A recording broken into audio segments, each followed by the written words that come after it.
Я добровольно даю согласие на съемку этого видео. I voluntarily consent to the filming of this video. My name is Serhii Viktorovich Shahinskyi. I was born on November 2nd, 1990. I was mobilized in February 19th. There was a knock at my door. I opened and came out. It was a postmistress with our district officer. They gave me a summon and 20 minutes to get back. We had a place on our position where you can lay down. It was only enough for one person, so the second one had to go rest elsewhere, where I slept. Then after 7 hours we changed and he went to sleep, so I decided to make myself some tea. And then I heard, "Get out!" So I went out. There was this piece of material that we used as a curtain. I opened it and saw two armed men standing. I started to come out to them, crawling up. Lyoha followed me. And that's all. We were led to a position and then the shooting began. It was firing from our position, which was in the front. We ran, half-crawled to the other position. They put a turnstile on me there and immediately injected me with anesthetics. First, they called a medic to take a look. He took us that the turnstile could not be removed. The injuries were too hard. I had a gunshot fracture and my arteries were torn. He bandaged me what he could and they took me to surgery. As you can see, they attached this device and saved my hand this way. And that's basically how I ended up here. The commander told us, "Whoever goes back will be shot in the head, like this dog." He shot our dog because she was hiding in dugouts from gunfire. "I'm going to shoot you in the back," he said. We were really scared. Scared to surrender. We were told so many different things about Ukrainian captivity. I was sure that it was true. Right until I was captured, I couldn't believe that it was all real. They saved my hand and did all these things for me. They helped me, gave me food and even cigarettes. I'm only starting to realize everything now. They have simply lied to us. Initially, they told us we'd been there for 5 days. 5 days at the most, just for the show, they said. The cameraman will make a few videos to show how this whole mobilization is happening, and you'll go home. And those 5 days last for over a year now. I was wounded at Mayorsk in my left testicle. I was in the hospital, got treatment, stitched up, and the testicle was removed. I spent 11 days in the hospital and then was sent back to the position. They called it a treatment, but I was still sitting in the frontline position. We are just meat for them, cannon fodder. To be honest, the entire time I was fighting, I didn't even see any Russians until they began mobilization. There are so many stories that I don't fit into my head. For example, my friend's son was fighting near Kherson. They let him go home for some time, as he is a student. When he came back, he asked me, "Do you know what they call us?" I asked, "What?" He said, "Disposable." Just like that, the Russians say, "Give me 5 disposables," which means to give him 5 people. And that's what they do. Instead of using the drone for exploration and reconnaissance, they just send 5 people in there. And if at least one of them comes back, that would be a miracle. They don't treat us as people, not at all. When we lived in these dugouts, we had to survive the whole winter. There was nothing to warm up with. The only thing they gave us during this entire time is a sleeping bag. First, we were given uniforms on February 19th, and just before the winter, they gave me a thermal coat and a sleeping bag. That was it. We had just 4 magazines of rounds and 2 grenades per position. We had nothing to eat except canned stew. It was already impossible to eat. So whenever someone had a chance to go to the town, we gave them money and asked to buy some food. They brought cigarettes and instant noodles. Those noodles with stew, that's what we ate. Since there was no place to wash either, even in those broken houses around, they sometimes let us go home to take a shower. So when I went home, my wife would make meal preparation in containers so that I could take them with me. And that's how we survived. At least I had something to eat from home sometimes. The guys who served with me were 52, 53 years old. Well, I guess you can't call them guys, but rather men. They got families, 2 or 3 kids. Nobody wants this. Honestly, nobody wants to fight. We were all extremely scared. I believed all that they told us. When I got to Ukrainian captivity, I couldn't understand what was the trick.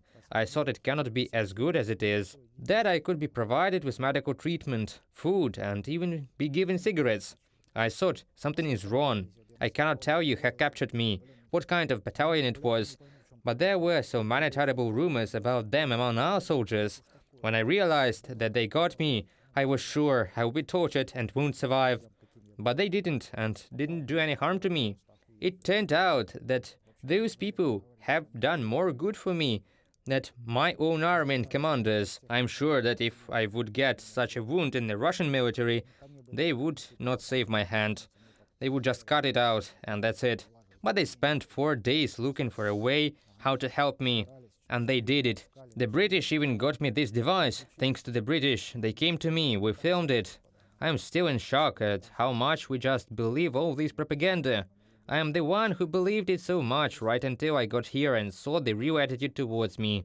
To be honest, I don't think that the Ukrainian soldier would be treated the same way in Russian captivity. Why do you think so? Because they are beasts. I had a very telling situation when I got to Mayorsk. We occupied the left position, and the right side was occupied by the grenade launcher platoon. Morozov Vadim Petrovich, the senior lieutenant, was a commander. At some point, one of their men got sick, and they needed someone to fulfill the spot, so they ordered me to join them.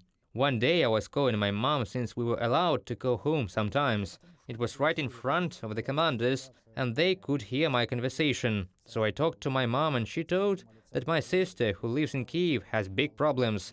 She lost her job and has some health issues, so she needs money, and it would be nice if we could help her.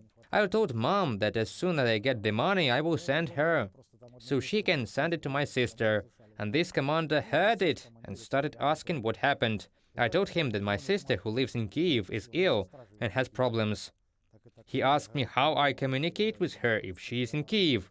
I explained that I didn't contact her directly, that I just talked to my mom, who speaks with her on WhatsApp. Then he ordered me to give up my phone and started checking it. He found a contact under the name Anderson, and there asked me who is Anderson. Anderson is just a guy I worked with at the dig from 2015 to 2022. Sasha Anderson was our favorite back there. We called him Anderson because he was lying a lot. But the commander asked me, "Do you know who Anderson is?" I said, "Yeah, it's Sanya." "No, he's that prick that writes on the internet about us." He continued looking through my phone and saw the most contacts and recorded twice.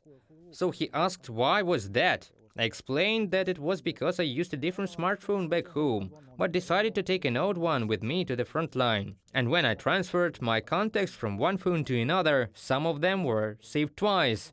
One with the number and another one just with the name. It was useless to explain because he didn't understand it. He ended calling up my platoon commander. As a result, they sent me to headquarters.